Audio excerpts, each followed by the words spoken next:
This is Michelle Archer. Today we're talking about color analysis. Color DNA is what I like to call it, and it really is all in your DNA. So we'll kind of start out with a little bit of color theory. My background, I have my bachelor's degree is in comprehensive design, and that really is interior design, fashion design, graphical design, and I guess to shore up color analysis, I have basically a minor in architecture. But I spent 4 years coloring, and they gave me a degree for it, and that's really fun.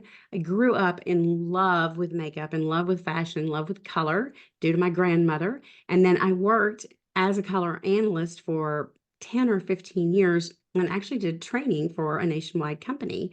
And I'd love to, I need to add up how many people I think I've trained on color analysis or color analyzed. It's tens of thousands of people over the time. And so we've added this. These days, you'll find me doing training primarily for direct sales or social selling companies and entrepreneurs, personal coaching and keynote sometimes. If I haven't been to that city before, I'll go keynote somewhere. So I've added this to personal brands because I think it's more important than ever. We are living in an ever increasing video centric online existence. And so, static posts are fine, but really where you get traction these days is reels, videos, even lives, but really reels and short videos. And so how we look and how we come across is even more important. We need to stop the scroll. And so I want to first say everybody has a vibe. And if your vibe is messy bun, getting it done, that is cool. We just want to be sure that the t-shirt that you're wearing that says that is in a color that makes you pop, that makes people go, wow, that's a great color. Oh, what's she talking about? Oh, that's so-and-so, right? We want to be intriguing and get them to stop and maybe listen for a few minutes. So this is from very casual wear to daytime or work wear, all the way through evening wear. This applies to men and women equally. Women have cosmetics, which really gives us a little extra boost. The guys don't get that. Sorry. I mean, you can have it if you want to, but typically it's not in your arsenal. So you have to rely on color alone. And the right colors are stunning. I'm going to show you some examples. I've got some little cards I'll show you on me too. It makes your teeth look whiter. It makes your eyes look brighter. It makes your complexion glow. It makes you look younger. It makes you look thinner. It makes wardrobing, building that capsule so much easier because when you're working within your color palette, everything mixes and matches. You really should be able to go grab a pair of pants and any top and put them on and they should work if you're really working in a tight color palette. So there's so much benefit to it. Some of you I know were particularly interested in learning how to do this, maybe to offer it to your customers. So we'll talk about that as well. So let's start off with the color theory part of it. This you might remember from kindergarten. Every color in the world is made of three colors: red, blue, and yellow. Blue is always cool. There's nothing that you can do about it. It's a cool base color. It's got a blue undertone to it. It is the essence of blue. Yellow is the essence of warm. Red, our other primary, can be warmed or cooled. We can have a tomato red. We can have a purple, just mixing those. So yellow and red gives us a tomato red or even an orange, and blue and red will give us a purple and all kinds of fun colors. There's infinite color to play with. Next, we have our secondary colors, which we get from mixing. I don't know if y'all can see my cursor. But anyway, mix red and yellow, you get orange, red and blue, you get purple, blue and yellow makes green. This is about as much as kindergartners learn about color, but there's so many more colors out there. So we have a third round, and this goes on infinitely, but these are tertiary colors, and these are made by creating whatever the primary with the nearest secondary color. So I'll do blue, for example. So we can mix that here, and then we get this kind of fun magenta color. And there's so much that we can play with here. And all of these either fall on the warm side of things or the cool side of things. So red and green really split the color wheel. They're the two colors that can either be warmed by adding more yellow, or they can be cooled by adding blue. And so I've got my little divider here. And if you look, this is a very Christmas red. This one starts to be a little tomato red, is what I like to call that. And then you can see the next evolution is an orange there. And the same thing, this red, if we add more blue, we start to get into magentas and violets. and then all the way around to blue. And the same thing with green. There's Christmas green and emerald green, and then we have mossy yellower greens. And one of those two is going to look great on you, and one of those two is not going to be your best friend at all. So we want to be sure that we get that right. And then all the colors on this side are yellow based. There's nothing we can do to orange to make it blue, except for to add, so much blue that then it's a green color, right? You can't make an orange look like a cool color. So after we've done that, people also come in warm and cool, just like colors. And you can never trust someone's hair color because we're all a little bit enhanced.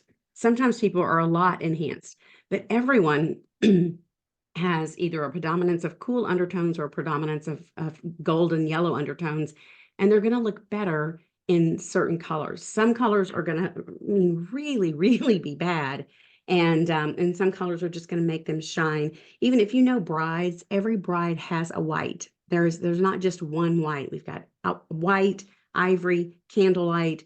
And so we want to help brides get in their right white so that they glow. I remember one time 100 years ago, I was trying on prom dresses, and there was a beautiful natural redhead in an ivory colored dress, and she just glowed in that dress. And all of us other brides were like, "Oh my God, that you're so beautiful in that."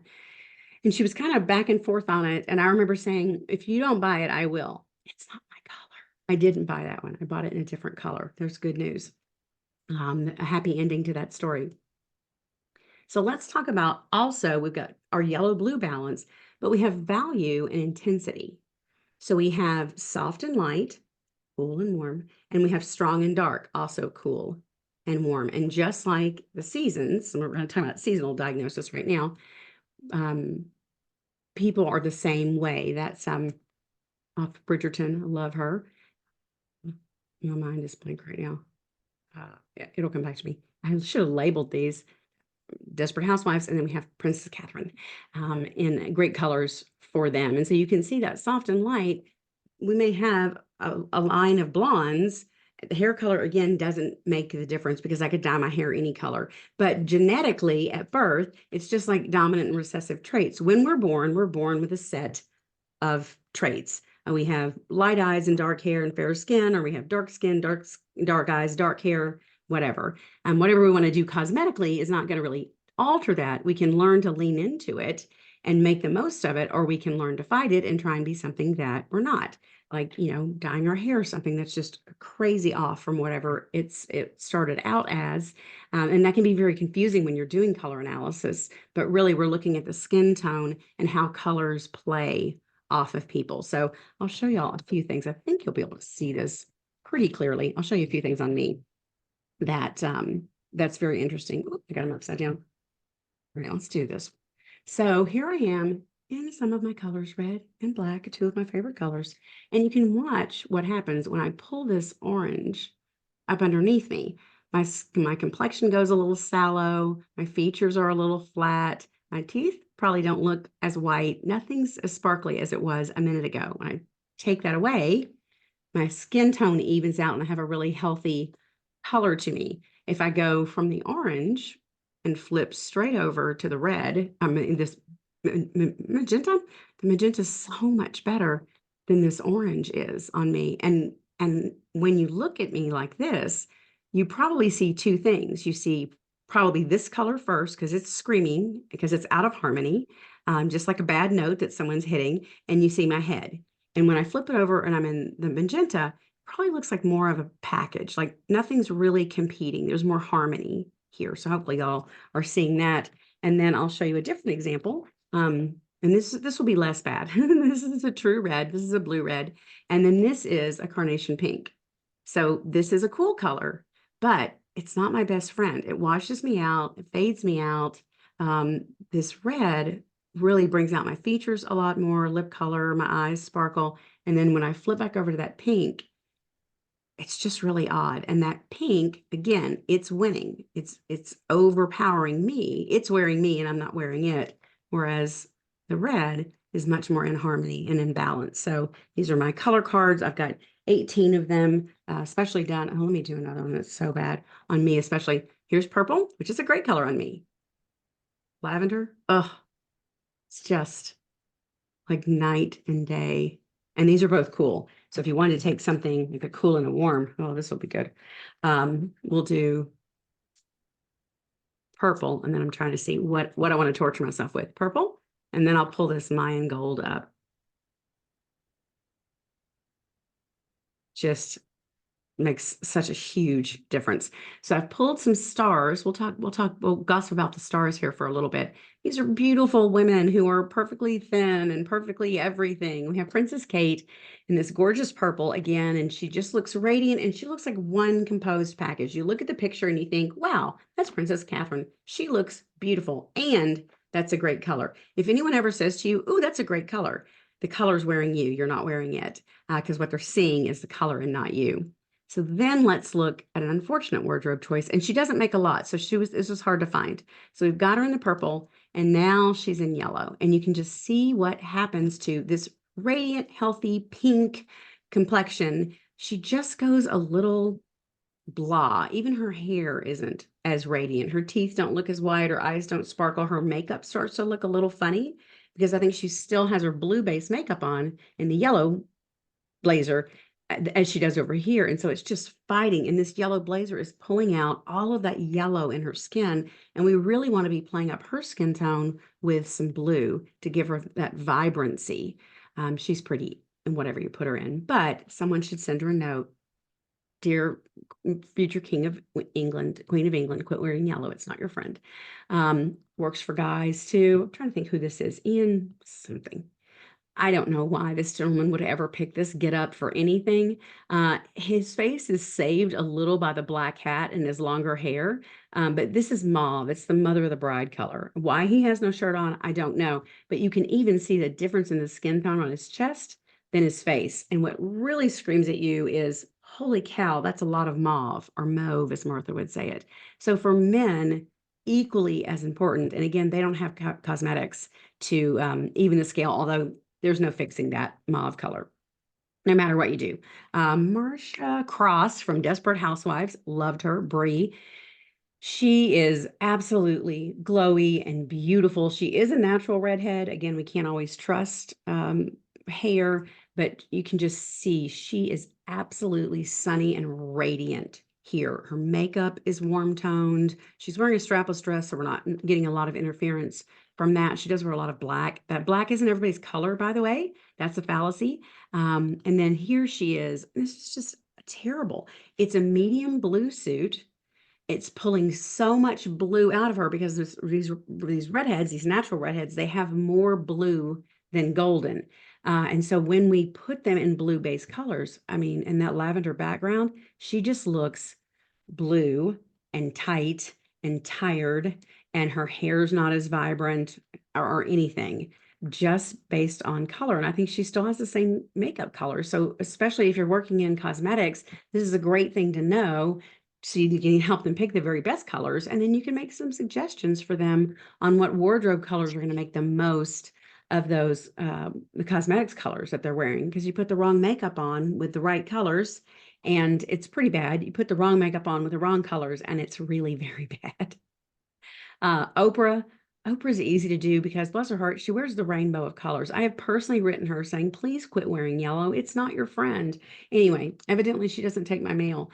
We've got her in purple, and you can just see how much red, healthy color is in her skin tone now. It's this beautiful, chocolate color. Her teeth look really white. She looks very vibrant.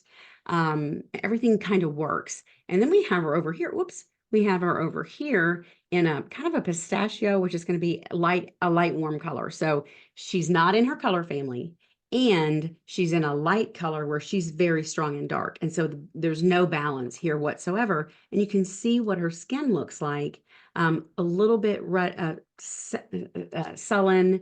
Her eyebrows almost look kind of like too dark, like weird things pop out that are very distracting. Her lips really don't have a great color, and she looks older here. She looks heavier here, which she could be, but she definitely looks older here. And I specifically Googled things within the past year pictures. So these are pretty much the same time frame. So, Oprah also, girl, pistachio is not your color. Hate to break it to you. Here's the sad news. But there's so many great ones. Holly Berry, one of my favorite people in the world. Love her. Love her acting. I think she's beautiful and great sense of humor. So here she is in kind of a magenta-y color, that pixie that she's famous for. Minimal makeup, but all the right makeup. And her hair color is probably pretty close to her natural. They may have, put some highlights or done something fun in it. And then we have her, I'm sure this was for a role. Then we have her here. Still, this is a blue-based color, so it ought to be okay. But they've lightened her hair. So the rule of thumb is to keep your hair in, highlights are different, but to keep the overall feel of your hair about 3 shades lighter or darker than your natural. And it still will come across as natural. Sometimes I get fun highlights. I don't have any fun highlights right now. They have lightened Hallie's hair to almost the tone of her skin. And so that's the effect that we get. She's very flat, she's very one-dimensional, and her hair beats out the color that she's wearing because the hair is more around her face. It's absolutely a terrible color. And I think she has no makeup on or minimal makeup on there. Again, I think it was for a role, so I'm not picking on her. But it's just a night. You wouldn't even believe that was the same person. Color makes that kind of impact. And I don't know about you, but I want to look like this when people are scrolling through the feed. Not like this. This one looks tired and maybe a little angry. I don't think I want to hear what she's got to say. So I'm going to keep scrolling on at that point. Angelina Jolie, who I love also, so beautiful. She is usually dressed like someone's pulled her aside. She knows what colors to use. And her makeup is usually great. This lip color is tinged bright, but still, she is just dynamic. You look at her and her eyes pop and those great famous lips pop, and she's wearing black. Her skin tone looks fabulous. Her hair's on point. And now she's reinventing herself. As what? I don't know exactly. So they've lightened her hair significantly, and it's really ashy the way that they've lightened it. And so that ash is pulling a lot of yellow out of her skin again. She's wearing a fur, I'm sure a faux fur, knowing her, over an evening dress here, but it's this tan color. It's almost the color of her hair. So you just have this beige on tan on beige look around this vibrant, strong, dark person who needs some color and vibrancy around her. And then this is a cool base lip color. It's just way too dark for her. She doesn't have the pigment in her lips to pull this color off. And so when I look at her, what I see is the lips, the eyeliner, which feels harsh and drawn on, and then the rest of it is just this tan beigey color that I'm not sure what to do with. And she looks 10 or 15 years older than she does in the other picture. And none of us want that as women. That's not what we're going for. So the difference here is striking, and I love her, and I hope that she'll step away from these tan colors, get her hair back into something in her natural realm, and dial back the makeup, because she's absolutely beautiful, but she looks strained and old and tired. And this is probably why I can never publicly publish this video, because I'll get hate over that. But I love Angelina Jolie. I think she's one of the most beautiful women of our time. Her features are just absolutely stunning, but none of this is helping her, including her hair being so flat to her head. And it's hard to make her look bad, but they did a great job there. So color guide. So color analysis, when you have a color analysis session, which I have created a digital drape session, which is fantastic. We do it via Zoom, and I send you my little magic color cards. If this is something you wanted to do, you could get certified in this, and you'd have access to the color cards and reorders and all of this. This is a digital packet that I send to people. There's also a print copy. What's nice about the digital is they can keep it on their phone, and while they're shopping, they can kind of look. So I explain a little more about that color DNA, how colors work, a core palette that always works, that are timeless, classic colors that have been, worn for 50 years, a makeup guide, and then the trendy colors. I think this is currently the fall colors, and mark for you which of those fall colors are for you. This was for somebody who was a little cool, strong, and dark. So mark for them which of those to incorporate into their wardrobe this year, if they want to be on trend or be trendier. And then you can wear anything. It's just what's from here to here is what makes the difference in how you look. So the color guide comes with a color analysis, and we can do, if you're in Nashville, we can do this in person as well, but we can do it over Zoom, and which is wonderful because if you're looking at this as something to add on a business model or something to add to your or offer to your customers, you can do this nationwide. You don't have to be sitting with them. And we've been so limited in the past by needing to be sitting with someone to help them in this way, to give them, any information like this. We also have a complete head to toe style profile. So it's got everything that the color had in it, plus what's your personality, what's your face shape, what's your body type, what eyeglasses frames should you use, what wear, what are your best earrings, what are your best hairstyle options, what's your body type, how do we begin to build a wardrobe for that? I think women, it's very easy for us to go shopping and we forget that models don't buy stuff off the rack, but we think that we should be a perfect whatever size 6 and be able to shop off the rack. And some things will never be flattering on us, no matter how thin we are. We might have gotten your mom's hips, and there's nothing that you can do about that. So the style profile is really one of my favorite things. I was a young newlywed fresh out of college when I discovered all of this, and I was building my first wardrobe, and I was working in interior design. And I had gone to Catholic school and worn plaid skirts and Oxfords for 12 years.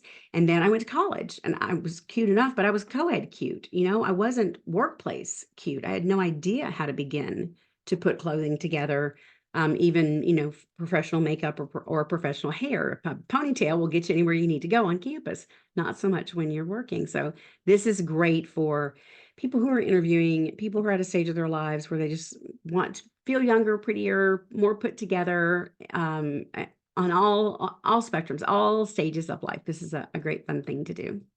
And then I know that a lot of you are really interested in learning to do this and being able to offer it. So that's going to begin in January, and there's going to be 3 levels. We'll do cool, warm, and that's great if you're selling jewelry. You really don't need more than that. You can do any of these.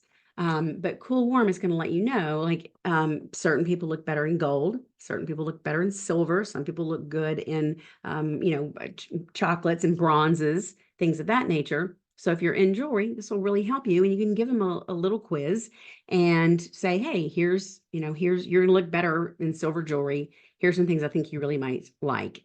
Also, their personality has a lot to do with that too. But level 2 is the 4-season analysis. This is what, for cosmetics and even clothing, this is a less confusing option that I would share with my clients. And I feel like it's less confining because we're saying, like, here's all the cool colors that you can wear. I'll show you all an example. Oh, I just did actually. So I'm going to back up a second to here. So this one, oh, I can't pull it out. I'm used to doing things on, or I can pull it out. There's about 25 shades here. If we further than that, we have to pull some of those shades out, and I find that a little confining. So I think people want options. So I like the 4, but you might want to know about the 12. And so the 12 takes, let's say, someone who is cool and strong and dark. That's a broad category because a lot of people fit in that category. Asians, women of color, dark brunettes such as myself fit in that category. Within that category, you can break that out for light, medium, and dark colors. So while I think what my PowerPoint's doing, while I think the 4-season analysis is adequate for most people's purposes, the 12 really gives you a little bit more to play with, and you can say to people, of these colors, here's the best ones for you. And now let's talk about makeup. So if you had learned the 12-season analysis, you would never have put that dark purple lipstick on Angelina Jolie because you would know that it was just too much color for her. So that's what we've got working as far as personal brand goes. I'm going to pause now and take any questions, and you can always message me if you have additional questions, but I'm going to pause and see what everybody. All right. Well, thanks for joining me live if you were live, and thanks for watching the replay. Let me know what questions you have, and I'm happy to answer them for you. Have a great rest of your day.